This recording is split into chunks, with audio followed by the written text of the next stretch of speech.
fuerza. Venezuela amanece en unidad, porque la fuerza es la unión. La fuerza es la unión, la fuerza es la unión, te digo, venga toda Venezuela. Lo que ocurre en nuestro país, y también la certeza, la confianza, la esperanza de que trabajando juntos, de que remando unidos en la misma dirección, seremos capaces de construir la Venezuela de trabajo y de respeto, la Venezuela con alimentos y con medicinas, la Venezuela con democracia y con libertad, que todos necesitamos y que ciertamente todos merecemos. Hoy, viernes 13 de diciembre, será nuestro último programa en vivo por este año. Por eso este programa reviste pues algunas características especiales. Vamos a tratar de hacer un balance del año 2019, si eso fuera posible. Vamos a tratar de hacer una radiografía de cuál es la situación actual en la que se encuentra el país, en la que se encuentra la diáspora venezolana en el exterior, en la que se encuentra la oposición venezolana, el campo democrático. Y vamos a tratar de lanzar una mirada hacia el 2020, cuáles son los escenarios más probables, cuáles son los escenarios más factibles en este año que ya se avecina. Empezamos entonces de inmediato con el tema del balance, y es importante en primer lugar precisar que balance no es igual a pase de factura. Balance no es igual a linchamiento de fulano o de sutano. Balance no es igual a examen punitivo para la búsqueda de culpables. No, esto hay que decirlo, y no es mero afán pedagógico. El balance, la evaluación, es el instrumento que tiene la política democrática para ubicar los éxitos y potenciarlos, evidentemente. Y es también el instrumento ideal para ubicar, detectar los errores, las fallas, las áreas por desarrollar y lograr convertirlas en aprendizaje. Si tú no haces un balance, tú no puedes ni potenciar, ni avanzar con éxito en los ámbitos en los que has tenido un comportamiento afortunado, porque bueno, sencillamente no los identificas y en consecuencia no ubicas qué es lo que tienes que reforzar.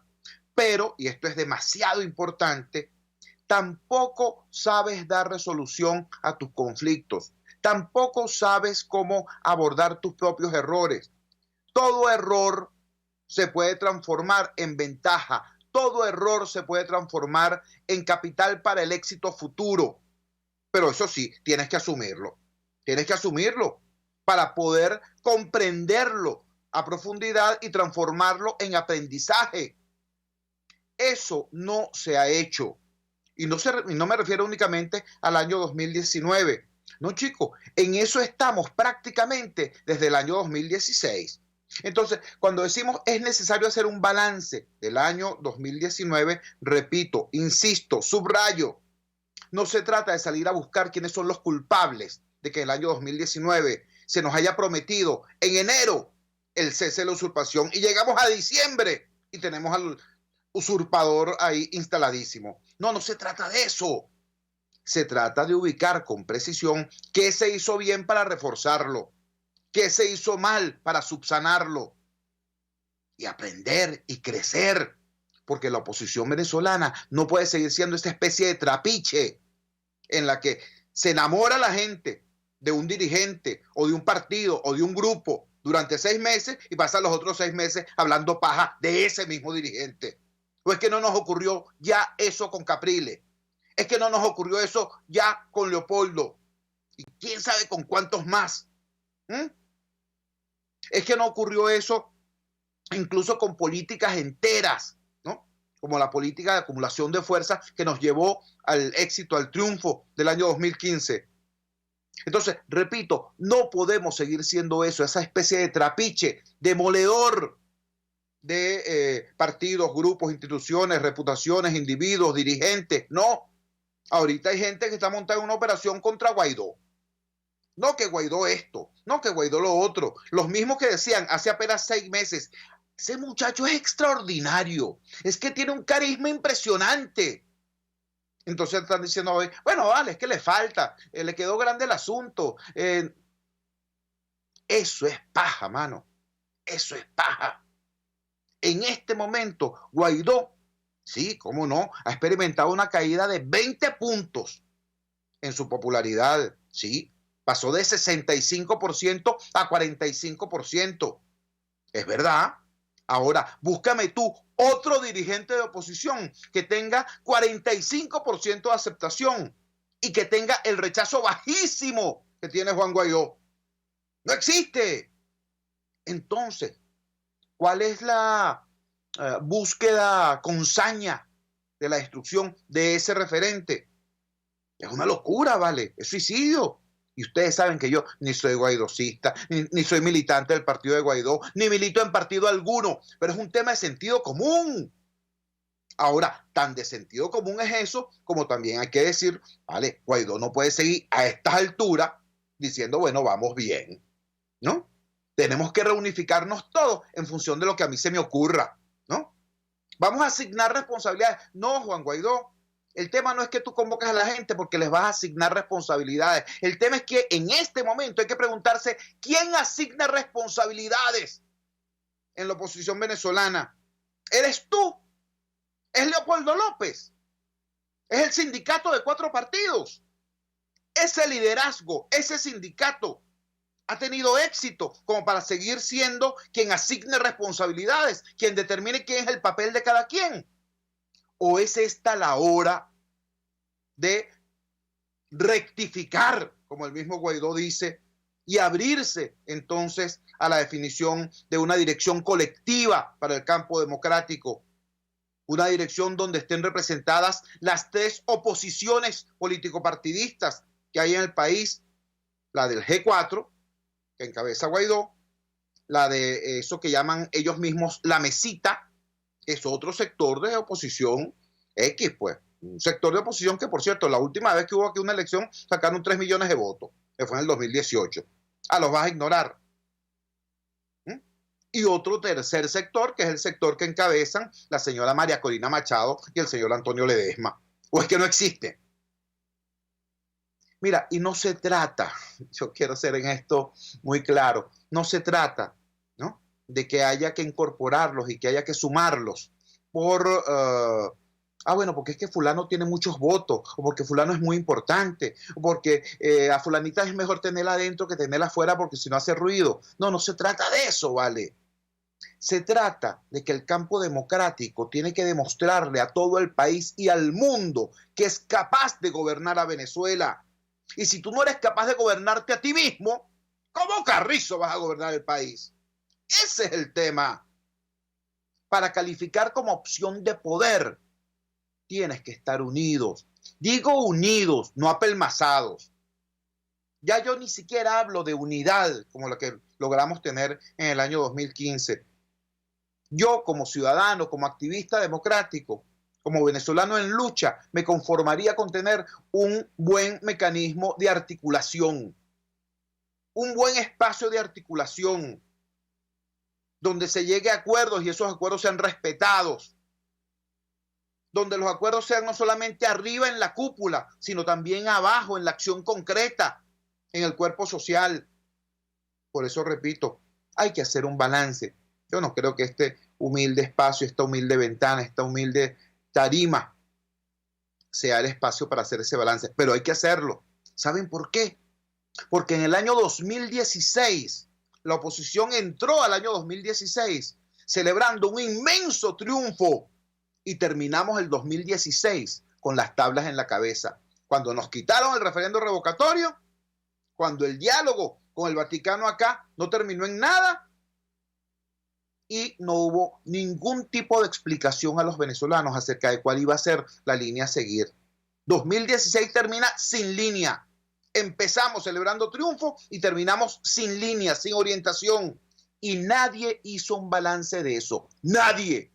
Incluso los que hoy reclaman balance, en el 2016 se hicieron los locos. ¿Qué fue lo que originó eso? Bueno, que en el año 2017 no tuvimos absolutamente ningún tipo de coherencia. ¡Wow! Y fue tremendamente costoso. ¿Recuerdan ustedes? Hace nada, hace 4 días, se produjo un evento extremadamente importante. Se produjo la construcción, el anuncio al país de que se había integrado una plataforma, una organización no gubernamental con los familiares de las víctimas de la represión del año 2017. Nada más y nada menos. Fueron 160 muchachos venezolanos, 160 jóvenes venezolanos asesinados en el año 2017. ¿Quién los asesinó? Por supuesto, el régimen, o los cuerpos de seguridad del Estado, o los paramilitares oficialistas. Claro, los asesinos fueron ellos. Ahora, ¿en qué circunstancias fueron asesinados? En unas convocatorias hechas por una oposición que decía, vamos para encima, vamos para adelante, ya falta poco, un poquito más. Bueno, y así se estuvo prácticamente los primeros 7 meses del año 2017. 7 meses en eso. 7 meses en los que cada madrugada estaba yo con ustedes acá y tenía que decir, ayer mataron 7, ayer mataron 5, ayer mataron 10. Eso pasó en el año 2017. Resulta que llegamos al 30 de julio y estos tipos a sangre y fuego montan su Asamblea Nacional Constituyente. Y después de un tiempo de desconcierto, viene esa misma dirigencia opositora que nos dijo a todos que poniéndole un poquito más de corazón sobre el asfalto salía esto. Nos convocan, chicos, unas elecciones regionales y unas elecciones municipales, sin explicarle al país nada, sin hacer balance nuevamente. Por supuesto, nadie entendió eso. Los partidos no lograron movilizar ni siquiera a sus activistas para que cuidaran los votos en las mesas. Pasó lo que ocurrió en la elección de gobernadores y en la elección de alcaldes. Fue peor, porque los partidos participaron, pero de manera vergonzante. Ahí tenemos nosotros alcaldes de Primero Justicia en Caracas. Ahí están. ¿Producto de qué? Bueno, de que participaron, pero escondidos. Por supuesto, eso fue otro gran desastre. Y para colmo, después de haber sido derrotada esa política, tanto en las calles, por la represión brutal del gobierno, como en las urnas al asistir desordenadamente a esos 2 eventos electorales, vienen mágicamente y sacan del sombrero que van a negociar en República Dominicana. Ustedes recuerdan que en el año 2016, teniendo nosotros una posición de fuerza inmensa, porque ante la inmensa fuerza de la oposición, el gobierno se asustó y nos quitó el referendo revocatorio para no contarse. Pero en aquella condición de fuerza, los partidos de oposición no quisieron ir al diálogo teniendo el Vaticano como garante. Pero un año después de 3 derrotas horrendas, entonces sí consideraron que había que ir a negociar. Y se van para República Dominicana para salir nuevamente con las tablas en la cabeza. De eso no ha habido balance en lo absoluto. Después vino el año 2018, que fue algo así como un larguísimo bostezo, hasta que llegamos al año 2019. Y en el año 2019, la llegada a la Asamblea Nacional de Juan Guaidó significa la resurrección de la esperanza. Y se le hace un planteamiento al país, con dificultades, con cosas que yo quisiera que no hubieran ocurrido, con la convocatoria del 23 de febrero, que fue fallida, fue una oferta fallida, con el acto absolutamente irresponsable del 30 de abril, irresponsable, hay que decirlo, donde hasta se le mintió al país porque se dijo, estamos aquí en la base aérea de La Carlota, y era mentira, estaban en un puente al lado.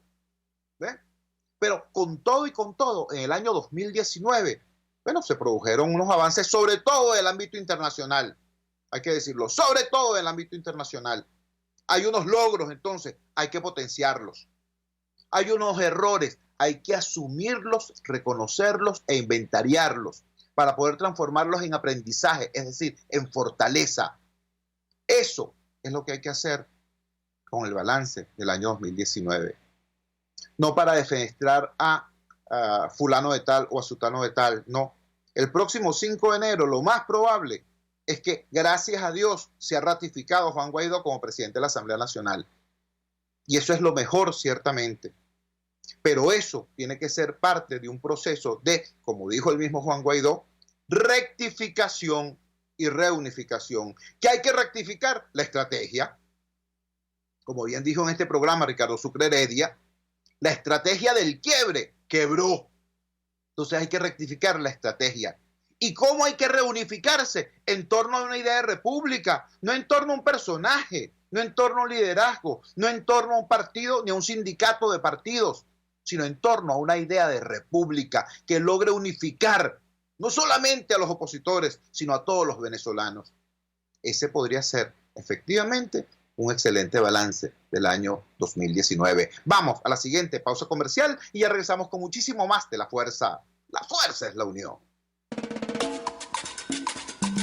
Usted escucha Unidad, la fuerza es la unión, con Chuo Torrealba por RCR 750 AM. Sintonícenos a través de Periscope, @RCR750, la radio que se ve. En RCR somos vanguardia.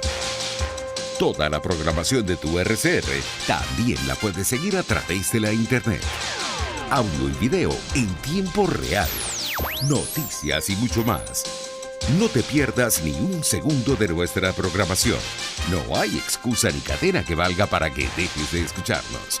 Ingresa a rcr.tv, la radio que se ve. Ellos sí que no saben nada. Y así nos va. El espacio donde se tocan los temas más candentes de interés político y nacional. Y así nos va. En este programa, la picardía y el humor inteligente son los protagonistas. Pura cabilla. Lara y Hernández descosen y revelan los secretos más oscuros del acontecer político. Y así nos va. De lunes a viernes a las 4 de la tarde. Por RCR 750 AM. Opinión, ideas en debate. Usted escucha a Chuo Torrealba en Unidad, la fuerza es la unión, por RCR. Regresamos a La Fuerza es la Unión, este programa especial, nuestro último programa en vivo del año 2019. El primer segmento de este programa lo dedicamos no tanto a hacer un balance del 2019, sino a precisar la importancia de realizarlo. La importancia sobre todo de que el liderazgo político realice un balance por un tema de responsabilidad con el país, por supuesto, pero también con un tema de honestidad con ellos mismos. Porque la única manera, repito, de reforzar y potenciar los éxitos es tenerlos ubicados, tenerlos perfectamente identificados, cómo y por qué se produjeron, de tal manera de poderlos reforzar y amplificar. Y es también la única forma de poder no solamente subsanar los errores, sino convertirlos en fortaleza, convertirlos en aprendizaje. Si no los asumes, si no los abordas, si no los entiendes a plenitud, ¿cómo carrizo los vas a corregir?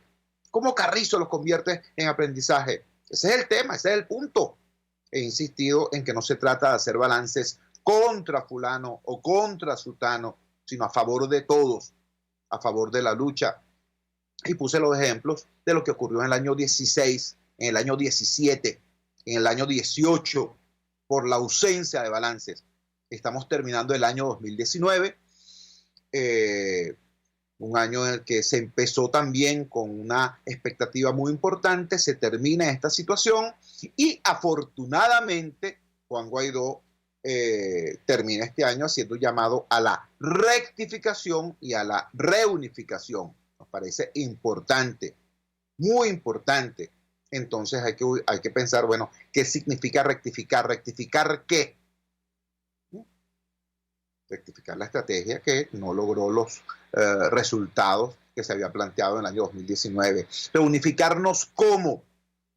En torno al mismo sindicato de partidos que no logró el año 2019 los objetivos que se había planteado.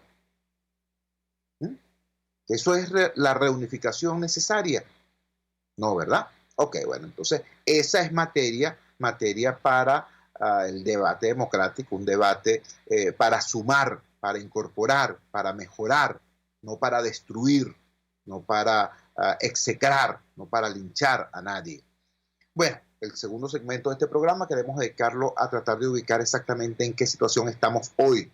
Hecho el balance o plantear la necesidad del balance, bueno, ¿cuál es la situación en la que estamos hoy? Estamos en una situación compleja, muy compleja, porque en algunos segmentos del país se está muchísimo peor que hace 12 meses y en otros segmentos del país hay unas perspectivas de mantenimiento e incluso de mejora desde el punto de vista económico que no existían hace 12 meses. Sí, así como me escucha. Así es. Esto, por cierto, no es casualidad. Esto es producto de que, fíjense ustedes qué cosa, ¿no? Este régimen que se la pasa diciendo que son socialistas y que además supuestamente les importa mucho la igualdad. Bueno, este régimen ha producido la desigualdad más espantosa en la historia de Venezuela, al menos desde el año 51 para acá. Hay que decirlo.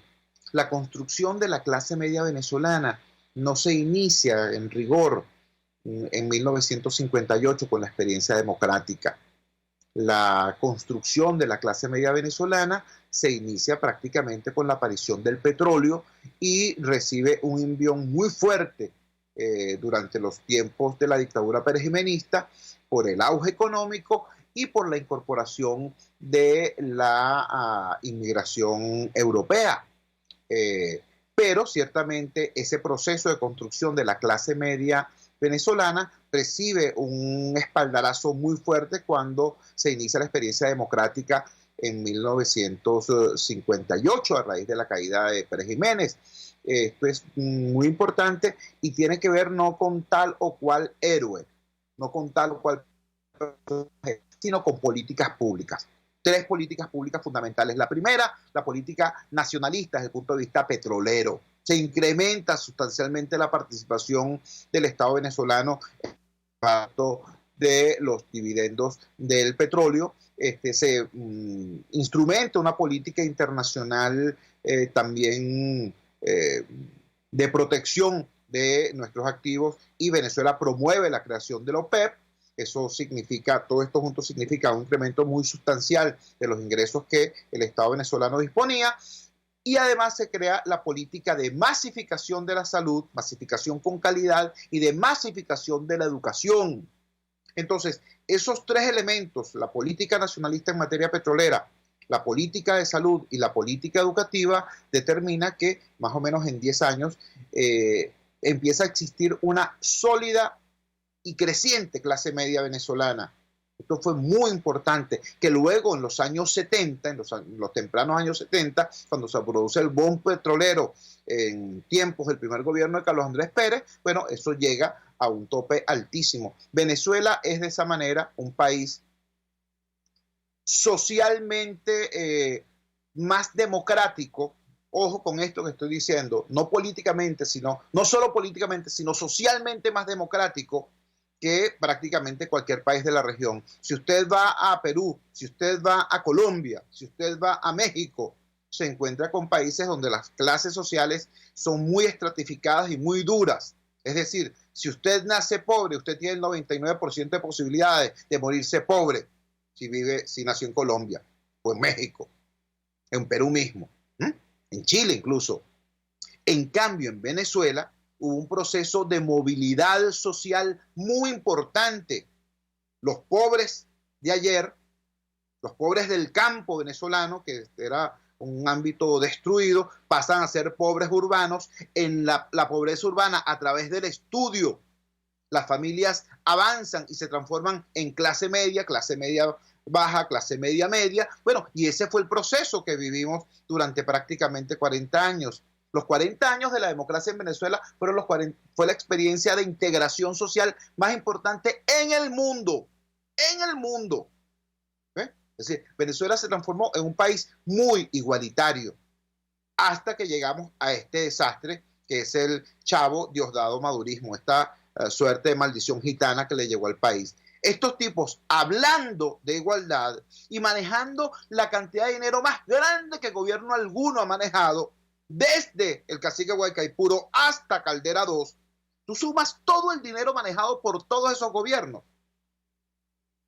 y sigue siendo menos que lo que manejaron Chávez y Maduro en los últimos 20 años. Bueno, con esa inmensa bola de dinero y hablando paja de la igualdad, estos tipos construyeron el actual escenario de la mayor desigualdad que haya conocido jamás Venezuela. En Venezuela hoy ya no hay clases sociales. En Venezuela hoy hay personas con acceso al dólar, personas con acceso a divisas, ¿no? Que no solamente sobreviven, sino que cada vez que el bolívar recibe un nuevo guamazo, entonces sonríen más, porque los dólares que tienen se multiplican por más bolívares. Y la inmensa mayoría del país que no tiene dólares, sino que se empobrece en bolívares. Esa es la realidad hoy de Venezuela. Entonces, ¿cómo se traduce esto en la radiografía del momento actual? Bueno, muy sencillo. En este momento en nuestro país hay una emergencia humanitaria compleja que tiende a agravarse y a transformarse en catástrofe social. Y cuando decimos catástrofe social, no es que vamos a caer por un barranco, no es que vamos a caer por una catarata, no. La catástrofe significa que la crisis venezolana se enquiste, como dice la doctora Susana Rafali, se transforme en crónica, en permanente. Que esto que estamos viviendo no sea una crisis que tenga clímax y resolución, no, sino que esta desgracia que estamos viviendo se transforme en una forma de vida habitual, comillas, normal. Hacia allí avanza, desgraciadamente, o mejor dicho, de esa forma degenera, desgraciadamente, la emergencia económica, la emergencia humanitaria compleja que vivimos hoy. Y eso es terrible, terrible, porque hay que ver no solamente lo que está pasando hoy, sino los efectos de eso en el mediano plazo. Niñas en situación muy miserable están dando a luz a niños que están desnutridos en el vientre. Y esos niños que nacen desnutridos y que van a seguir pasando hambre los primeros 4 años de su vida, van a ser el día de mañana, van a ser dentro de 20 años, adultos que no van a tener las competencias ni físicas ni intelectuales necesarias para construir un país de verdad. ¿Entiende? Eso es lo que sería el resultado de una emergencia humanitaria compleja enquistada, transformada en un nuevo en una nueva realidad cotidiana y permanente. Ese es un riesgo grave en este momento. Y mientras tenemos ese riesgo, mientras eso está ocurriendo en un amplio sector del país, tenemos otro sector más reducido, pero igualmente importante, de gente emprendedora, de gente trabajadora, de gente que dice, chico, no me sigas hablando del cese de la usurpación, no me sigas prometiendo que Maduro va a caer pasado mañana, no sigas en eso, hermano. Yo no voy a seguir hablando de crisis. Esta es mi realidad.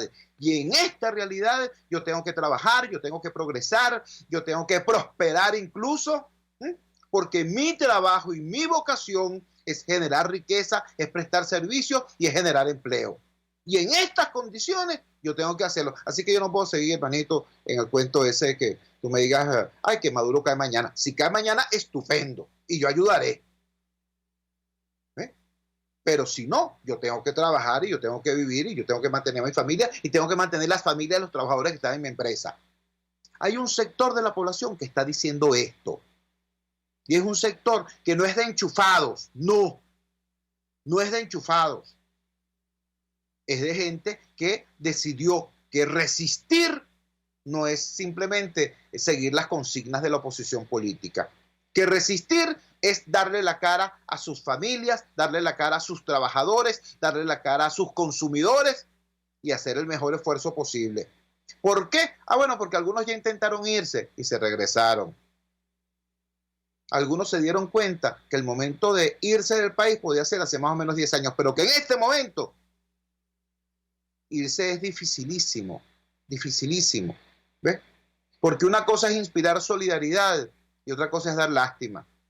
Porque de la lástima se pasa al rechazo de manera muy rápida. Fíjense ustedes lo que está pasando en República Dominicana.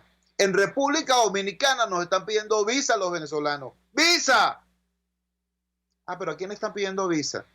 A los venezolanos pobres. ¿Ves? Porque la cuerda de corruptos que están allá en República Dominicana manejando grandes capitales y comprando posesiones lujosísimas, eso no lo van a votar. No, señor. ¿Me entiende? Entonces, hay una situación, repito, que es expresión de esa inmensa desigualdad que se ha instalado en la sociedad venezolana. Por un lado, la emergencia humanitaria compleja derivando en catástrofe humanitaria. Por otro lado, un sector pequeño, pero también muy importante y muy respetable en la sociedad, que dice, ya va, man, ya va. ¿Ves?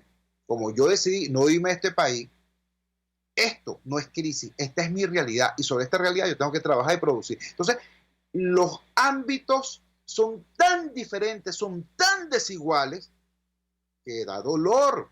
O sea, tú caminas por una calle y te encuentras un bodegón y entras al bodegón y ves aquello lleno de exquisiteza. Y por cierto, cuando entras al bodegón te das cuenta de lo tremendamente mentiroso que son Maduro, Rodríguez, etcétera, etcétera, ¿no? Porque si aquí hubiera bloqueo económico, no existiera nada de eso, ¿no? Bueno, ves aquel poco de maravillas y sales del bodegón, no has caminado 5 pasos cuando ves unos venezolanos comiendo de la basura en la esquina. Bueno, ese es el retrato de la desigualdad de la Venezuela Diosdado Chao madurista. Esa es la situación.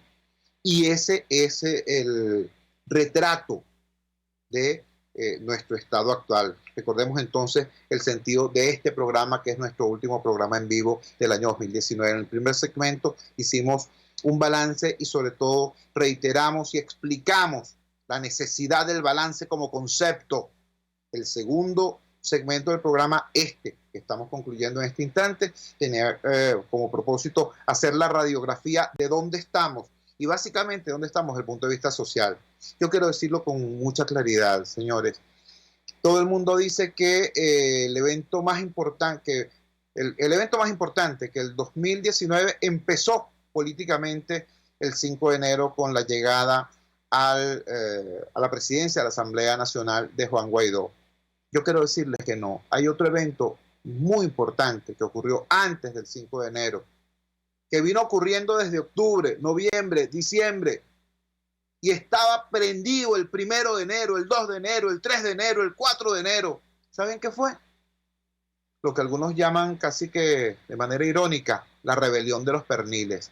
En este país hubo, entre el final del año 2018 y el principio del año 2019, una auténtica protesta popular masiva en los sectores más humildes por las promesas incumplidas de Nicolás Maduro sobre el fulano clap navideño y los fulanos perniles. Y fue tan dura esa protesta que el FAES se ensañó con barriadas que habían sido bastiones electorales del chavismo. En Catia y en Petare, el FAES le entró con fuerza.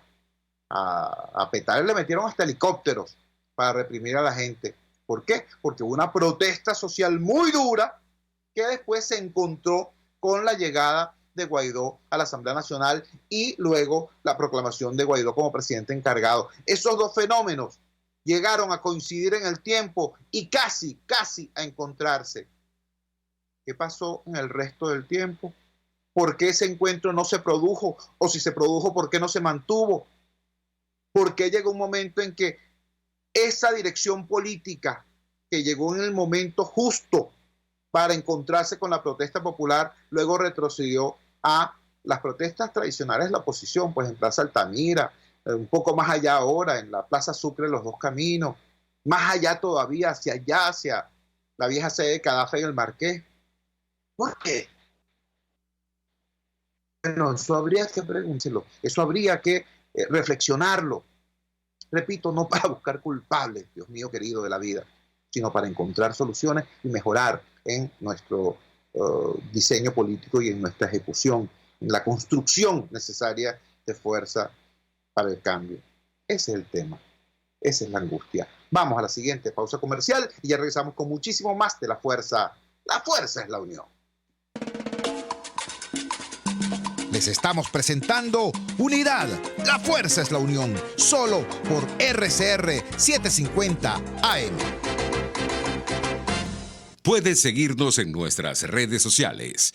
En Twitter, @RCR750, la radio que se ve. RCR 750 AM, porque lo bueno une. Ellos sí que no saben nada. Y así nos va. El espacio donde se tocan los temas más candentes de interés político y nacional. Y así nos va. En este programa, la picardía y el humor inteligente son los protagonistas. Pura cabilla. Lara y Hernández descosen y revelan los secretos más oscuros del acontecer político. Y así nos va. De lunes a viernes a las 4 de la tarde. Por RCR 750 AM. Les estamos presentando Unidad. La fuerza es la unión. Solo por RCR 750 AM. Regresamos a La Fuerza de la Unión en este programa especial. Este es nuestro último programa en vivo por lo que resta del año 2019. Bueno, a menos que ocurra algún evento desusado y entonces la circunstancia nos obligue a regresar al aire, a las redes, en vivo con ustedes. Si es así, ustedes saben que, bueno, que uno está ahí permanentemente al pie del cañón y que aquí no hay vacaciones. Pero si no hay ningún evento por encima del panorama normal de los acontecimientos, este sería nuestro último programa en vivo del año 2019. El primer segmento del programa estuvo dedicado a hacer un balance del año 2019 y más que eso, a explicar con ánimo pedagógico y conciliador la importancia del balance. Lo digo porque personas que se negaron a hacer un balance en el año 16 y en el año 17, hoy dicen, caramba, yo no le he firmado un cheque en blanco a nadie, hay que hacer un balance de lo que ocurrió en el 19. Y sí, vale, hay que hacerlo siempre. Mira, es hasta un imperativo cristiano. Voy a explicar algo que algunas veces lo he conversado. La gran diferencia que hizo mi tocayo de allá del cielo, nuestro Señor Jesucristo, su gran invento, su gran aporte fue el perdón. El perdón. Las religiones monoteístas, hasta el momento en que surge Jesús, eran religiones extremadamente crueles e intolerantes. Había un Dios vengativo que castigaba, hasta que nace Jesús y Jesús inventa el perdón. Ahora, hay que tener cuidado con esto porque la gente piensa que el perdón es, bueno, déjalo así, pues, tranquilo. Tú puedes cometer cualquier tropelía, cualquier barbaridad, incurrir en cualquier error, por grave que sea. Bueno, nada, perdón, pides perdón y listo. Te da 3 golpecitos en el pecho y esas 3 Ave María y para adelante. Resulta que no es así. No es así. El concepto cristiano del perdón es extremadamente rico. Extremadamente rico. En primer lugar, el perdón en la concepción cristiana expresa o implica, en primer lugar, la asunción de la responsabilidad, la asunción de la propia culpa. Eso es lo primero. Si tú no asumes tu pecado, no puedes ser perdonado por ello. Tienes que asumir tu responsabilidad. En segundo lugar, tienes que manifestar, ¿no?, tu vocación de arrepentimiento sincero.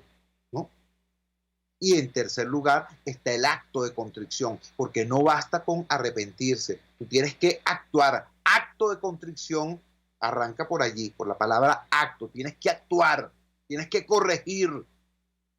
Esos 3 pasos son fundamentales en la concepción cristiana del perdón. Mi confesor en la iglesia. Entonces, y repito, el tema del balance no es un tema para buscar el culpable aquí y entonces defenestrarlo, lincharlo. No se trata de eso. No se trata de hacer un balance del 2019 para hacerle el traje a la medida a Guaidó y sacarlo de la condición en la que se encuentra. No se trata de eso. Ahorita todo el mundo es indispensable, todo el mundo es importante, nadie es indispensable, pero todo el mundo es muy importante y la oposición tiene que superar el morbo de estar dejando liderazgos destruidos en el camino. ¿Ve? Pero todos tenemos que avanzar con mucha más fuerza y construir las soluciones que hasta ahora no han podido ser construidas, no han podido ser levantadas. Y eso solamente se logra con mucha sinceridad hacia adentro. Entonces decíamos, en el primer segmento, el balance. En el segundo segmento, la radiografía de cuál es la situación actual.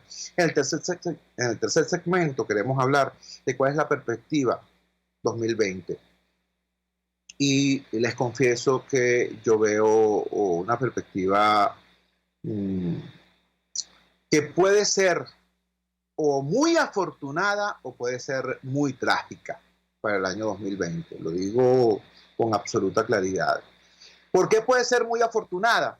Bueno, porque el año 2020 pudiera ser el año en el cual el campo democrático venezolano retome el camino que nos llevó a las victorias, ¿no? Nosotros en el año 2007 le ganamos el referéndum constitucional a Chávez. Luego, en los años subsiguientes, obtuvimos un conjunto de victorias muy importantes en los estados más poblados y en las ciudades más importantes del país. Las más importantes gobernaciones y alcaldías las conquistó la oposición. En el año 2013, la oposición llegó prácticamente cabeza a cabeza con el candidato del oficialismo. Eso fue en el año 2013. Y en el año 2015 le dimos una revolcada brutal al régimen, con su CNE, con su Plan República, con su Tibisay Lucena, con sus trampas, con sus colectivos. Les dimos esa revolcada. Repito, no estoy hablando de ningún otro país, estoy hablando de nuestro país, estoy hablando de ese régimen tiránico, estoy hablando de nuestra oposición. Nuestra oposición vivió, repito, entre el año 2007, el triunfo del en el referendo constitucional, y el año 2015, el triunfo en la Asamblea Nacional, un proceso de crecimiento, de acumulación de fuerzas, de construcción de mayoría. Eso fue lo que vimos nosotros entre el año 2007 y el año 2015. Entonces, el año 2020 podría ser el año en que nos reencontremos con ese camino de victorias, el año en que retomemos ese proceso de acumulación de fuerzas para enfrentar y vencer democráticamente nosotros, los venezolanos, por supuesto con la ayuda del mundo, por supuesto con el apoyo internacional, pero contando en primer lugar con nuestras propias fuerzas como tiene que ser. ¿Cuántas veces no hemos escuchado un discurso suicida de cierto liderazgo político que dice, nosotros no podemos solos, nosotros no podemos solos, tienen que venir afuera a ayudarnos porque nosotros no podemos solos. Los militares aquí tienen que tomar las decisiones porque es que nosotros no podemos solos. Hemos llegado incluso a escuchar cosas insólitas. El mismo Juan Guaidó dijo en una ocasión, bueno, tenemos que salir a las calles, tenemos que estar en las calles para que cuando nos vengan a liberar nos encuentren movilizados. Es decir, la movilización nuestra no es para construir nuestra libertad, para conquistar nuestra libertad, sino para que nos vean moviéndonos, pues, cuando vengan los libertadores desde afuera. Eso es un discurso, en primer lugar, falso, desde el punto de vista político, porque nadie nos va a venir a liberar. No existe la guerra de las galaxias como alternativa al régimen Chavo Castro Diosdado madurista. Eso no existe. No es verdad. Lo de la coalición internacional, eso no existe en ninguna parte. Aquí hay gente que habla como que si fueran los comandantes de la Armada norteamericana. Tú los escuchas y debe ser que este es el jefe del Comando Sur y nadie lo sabía. Pero cuando escuchas a Abrams, cuando escuchas a Pompeo, cuando escuchas al mismo Trump, te das cuenta que en ninguna parte hay ningún plan para intervenir militarmente en Venezuela. Bueno, y por cierto, menos mal. En mi humilde opinión, ese no es el camino, aunque se pudiera, ¿no? Pero repito, entonces, el año 2020 podría ser el año en el cual el campo democrático se reencuentre con el único camino que nos ha dado victorias, y victorias serias, victorias sostenibles, victorias permanentes. ¿Por qué digo esto de sostenible, permanente? Porque bueno, chicos, vamos a ser serios. ¿Por qué está Guaidó ahí? Guaidó está allí por los 160 muchachos que nos mataron en el año 17. Guaidó está ahí por los 40 y tantos muchachos que nos mataron en el año 14. Guaidó está allí por los 4 gritos que se pegaron en el cierre del año 2016 hablando de juicio al presidente o de abandono del cargo. No vale. Guaidó está allí porque es presidente de la Asamblea Nacional y es presidente de la Asamblea Nacional porque en el año 2015, con la política electoral democrática de la oposición, tuvimos esa inmensa victoria. Por eso es que está Guaidó ahí, no para otra cosa. Entonces, repito, el año 2020 podría ser el año del reencuentro del campo democrático con la única estrategia que nos ha dado avance, que nos ha dado victorias.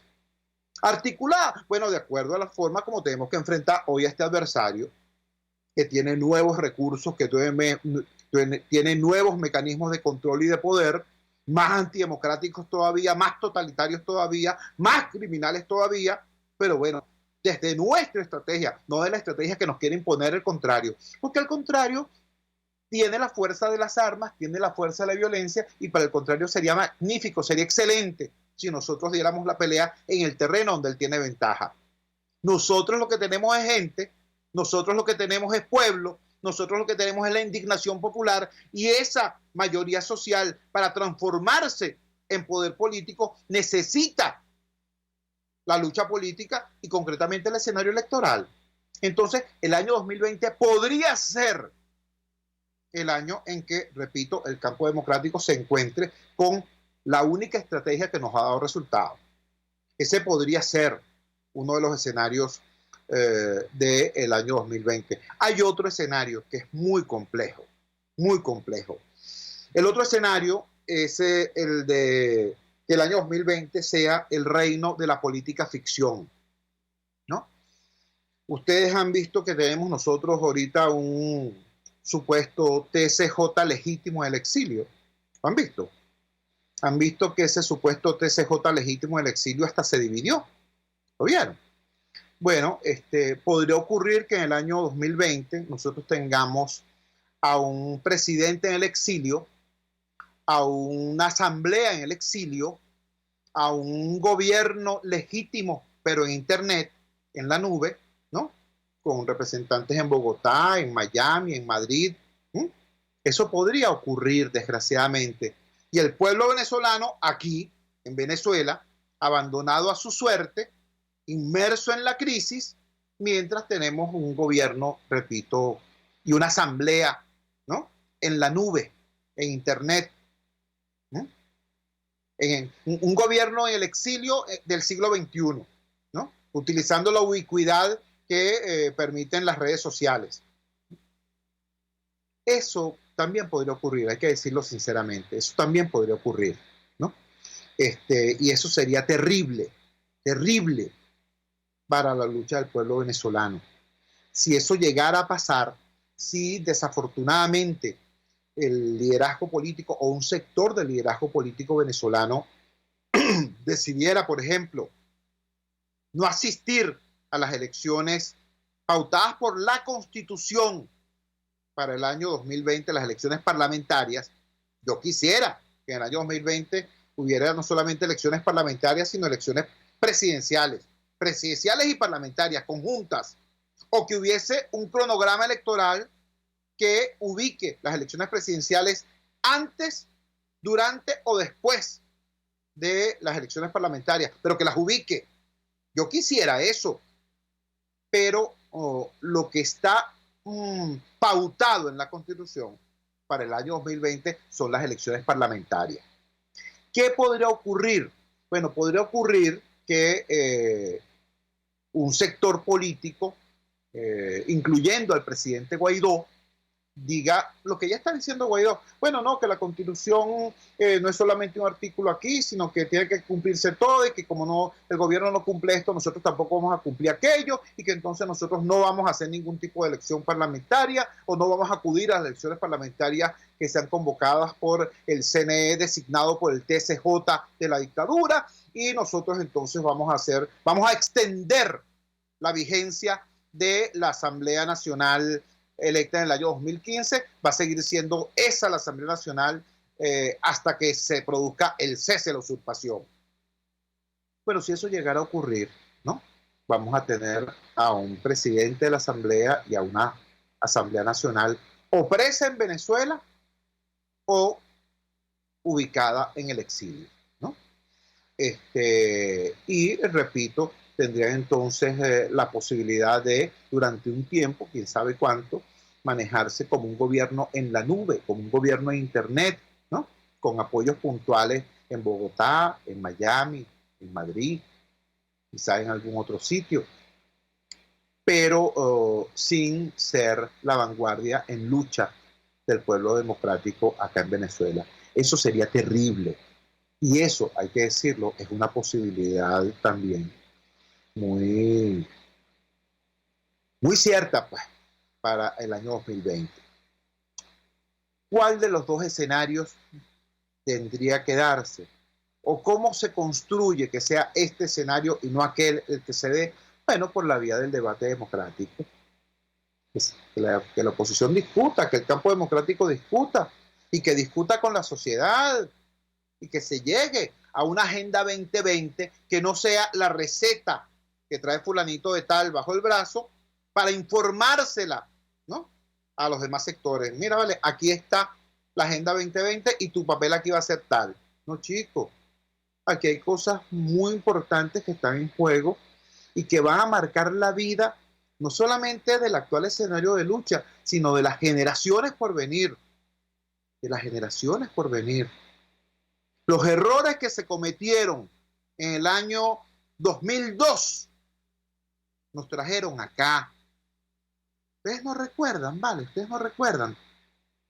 Aquel paro cívico nacional en pleno diciembre. ¿No se acuerdan de eso? ¿No se acuerdan de que había gente que decía, bueno, es preferible sacrificar una Navidad, pero ganar la libertad, ¿no? Y aquí estamos, 19 Navidades después. ¿Quién iba a decirlo, verdad? ¿Quién iba a decirlo? Bueno, ahora hay que reiterarlo.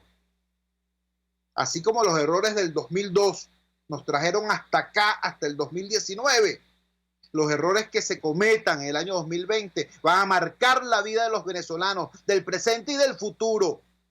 Por eso hay que tratar de minimizar esos errores y hay que tratar de tomar la mejor decisión. Y la mejor decisión siempre será la que sea producto del debate abierto y del consenso democrático.